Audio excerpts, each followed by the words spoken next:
Now time for us to get updates of our topic for the weekend. We're looking at traceability. Indeed, like I told you, for most European markets, they would want to know where a product is coming from. So if it's coming from West Africa, specifically Ghana, they would want you to identify it on the product that has been exported into the European market or wherever the product is going to. Just before we get into the subject, let me run you by some information I have, and then we'll take a story on it, and then when we come back into the studio, we'll give you all the highlights on it. Now, food production and distribution systems are becoming more interdependent, integrated, and globalized. Now, at the same time, escalating and heavily publicized outbreaks of food-borne diseases have raised awareness of the need to ensure food quality and food safety. By ensuring food quality and food safety, they are trying to find out indeed the source where it is coming from, so that if it's not in line or the practices around producing that particular product is not good, then of sure they would ensure that there might be a ban on it. After the story, we would find out how the association here in Ghana has ensured that they fall in place and some of the successes. The details is in the story. Food production and distribution systems are becoming more interdependent, integrated, and globalized.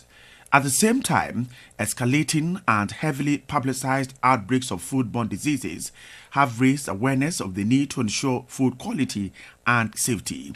This need drives much of the technological innovation to trace food consistently and efficiently from the point of origin to the point of consumption. In Ghana, the Root Crops and Tubers Exporters Union is pursuing this and ensuring that farmers' produce are of international standards with the support of BUSAC. The main one that set us on this advocacy program was the looming threat of Ghana yams losing its market in the EU due to exporters' inability to supply the importers with traceability reports, which has become mandatory in the EU countries. The effort saw the union approach the BUSAC Fund for support to lobby for a system that will ensure produce are of international quality. The Ghana Export Promotion Authority and the Plant Protection Department of the Ministry of Food and Agriculture were heavily involved in this advocacy. The advocacy for a National Traceability Policy to create a database for tropical foods cultivation has been effective. We have worked with governmental agencies to produce a software which will then be rolled out so that the necessary reports can be produced for the importers. With this, farmers and other value chain actors, yam aggregators and traders have been sensitized on the need for a traceability system to improve exports.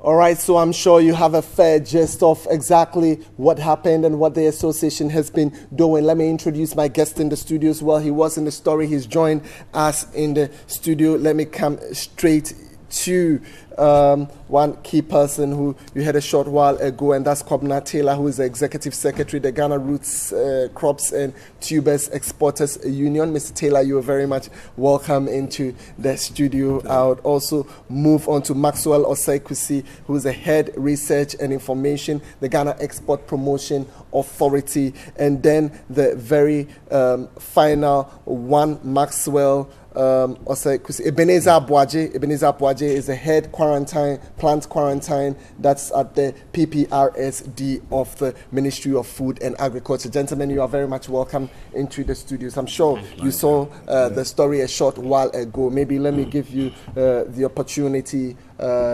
Mr. Osaikusi, to highlight on traceability. Indeed, in and around today, it is a key requirement for exporting to most economies in the world. Would you say this is fully operational and this directive is highly being carried out?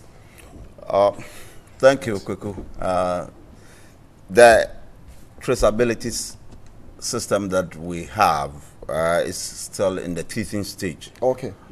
we are relying solely on all the stakeholders so that together we'll be able to build a very efficient and a robust system such that our buyers will be comfortable with the product that we'll send to them.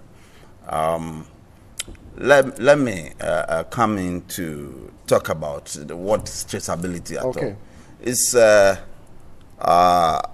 ability for one to track the food, the feed, an animal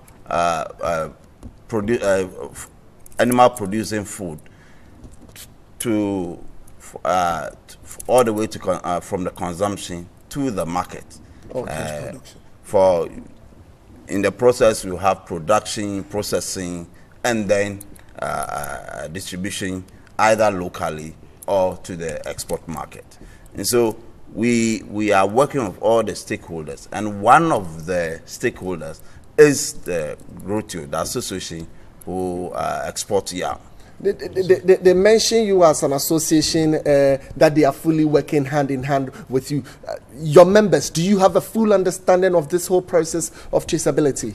Yes, we do.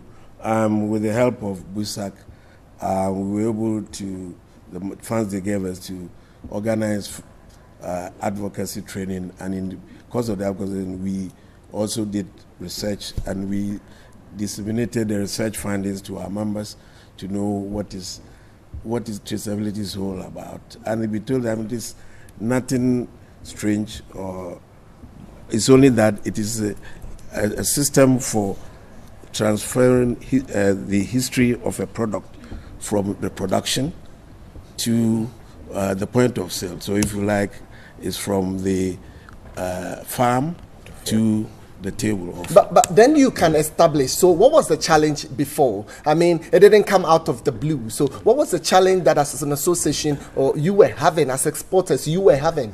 The challenge was that there were a lot of, a number of alerts, food alerts that were coming from the EU.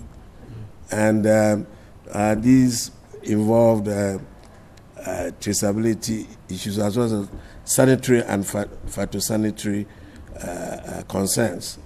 And the challenge was that since we did not have any traceability, a comprehensive traceability system in place, you could not pinpoint where where it was coming You from. can give me the opportunity to go into the man who is head of quarantine. If it's not good, he's the man who comes in. So you did not do your policing well. We did very well. You did your policing well. Yes. Tell me.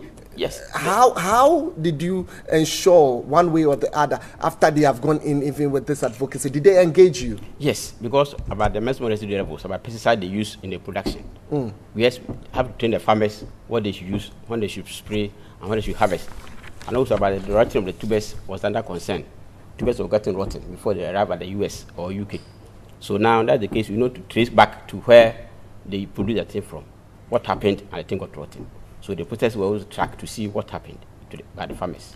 Let me find out the role your institution played, if they really did engage you as an association. What role did you play such that, did your agency play to ensure that they, in the end, had some successes? Yes. What we do is that in the fair to identify the major actors in the development, you can pick a product and use it too. Yeah, the yam supply value chain. We have to identify all the actors along the supply chain. When you talk about identify the yes, we want to know who are those involved in the yam from production up to the export. Those actors along the chain, you have to identify them. That the farmers, the exporters, the truck loaders, the drivers, all those coyotes, they are all part of it. So I have to also register them by the Act, Plant and Fertilizer Act. You have to register all those exporters involved in the export of the yam. So by exporting them, we're able to know where they took their things from and their aggrowers. Though by the end of the day, you have to also have some code for them. So I know that this farmer is producing for this exporter to export. So in that case, you can even trace back to see what thing is coming from. Also, ensure the food safety, the pack house where the things are being packed or before they can export, start to also be certified. So we certify the pack house to make sure that the pack house where you are packing your goods are very safe and meet some hygienic conditions so that when you consume the food, you are consuming a safe food. Also, we do the certification at the entry points. Before they go, exist from the port, from Kotoka Airport and from Temaport. Our men are there to certify the oil quality, the yams tubers, to see whether they meet the standard at the market, international markets. Mr. Taylor, now I'll come to you, the exporter, shortly. But Mr. Taylor can now tell us members, because he's mentioned a lot of policing. These are rigorous laws. As exporters, how did you benefit from all these measures, policing measures that he has mentioned, since you engaged them? Well, we also were part of this process of sensitizing members, farmers, as you mentioned, transporters, sensitizes them and realizing that we have a business. And if we do not police that business, we are going to lose that business, because the absence of a traceability report may become what you call a technical barrier to our export trade of yams. Interesting. Yes. Now, I was going to come to you, but you had a reaction to some few things that he said. Yeah. But before then, he has said we have policed, we have ensured that traceability is injected into the system. That's for roots and tubers, those who are exporting. I want to come to results. You said His Excellency the President has given you as an outfit a target to meet. Yes. Since they started this advocacy, since they started this whole traceability plan, injecting it into the system, have you started seeing some results? Yes. Are you able to locate farmers who are not doing it right? Are you able to locate exporters who are not doing it right? Yes, because it's manual as of now, mostly manual, it's becoming difficult for us to achieve what we want to achieve. Really, we are introducing an electronic system which we want to implement, because one of the challenges that we found was the maximum residue levels of the yams, because the pesticides and the weedicides that they use found its way into the product, and therefore we have to look at all these things. And these are the issues that we want to know, that if there's an electronic system in place, that it has moved from an outgrower or a farmer to the exporter's pack house, we should have a competent authority like PRSD to moments. Let's sincerely apologize for the quick break there. It was as a result of a power failure, but Mr. Kusi was making a point, so we would go back and ask you to take it back again. Yes, it's Founders Day. We could take it easy. But you were on the various institutions, so exactly go on with the points you were making. Yes, I was saying that there are other challenges that affect the yam, which was the maximum residue level of the weedicides and the pesticides that we apply to the product. And so we need institutions that are responsible and have the capacity to also look at all these. One of the institutions is PPRSD of Ministry of Food and Agriculture, and then Ghana Standards Authority, who will also look at where they are packing the products, as well as even cleaning them. Ghana Standards Authority must also certify the pack house where they have all converted, because individuals have their own pack houses, but others don't have. And so we have to have a designated area certified by these institutions, so that even if you have your own, then you can go there and for it to be certified. The product will be certified. I'll come back to you for you to give me results. Yes. You've really given us a clear picture of the situation and how other institutions come in. Yes. But this time, let me come to every one of you with the same question. PPRSD, you've engaged the association. They are yam exporters. They are root exporters. They are getting it out of Ghana. It needs to be of quality. Since you started this initiative, since the advocacy team decided to support them, what results have you seen? But from now, some of the exporters are coming to register. I'll give you 30 seconds. Some of them are coming to register, so you can know where they are selling their things. Now the pack has to also be mapped out by the Ghana Export Authority. Be mapped. So we have started what we call certifying the packhouses where they pack their produce for export. All right. Now I'll come to you. You are the main players, Mr. Taylor. Yes, at least as of now, we can use the manual registers at the various links in the chain to produce a report which as of now will be acceptable to our the buyers in the EU.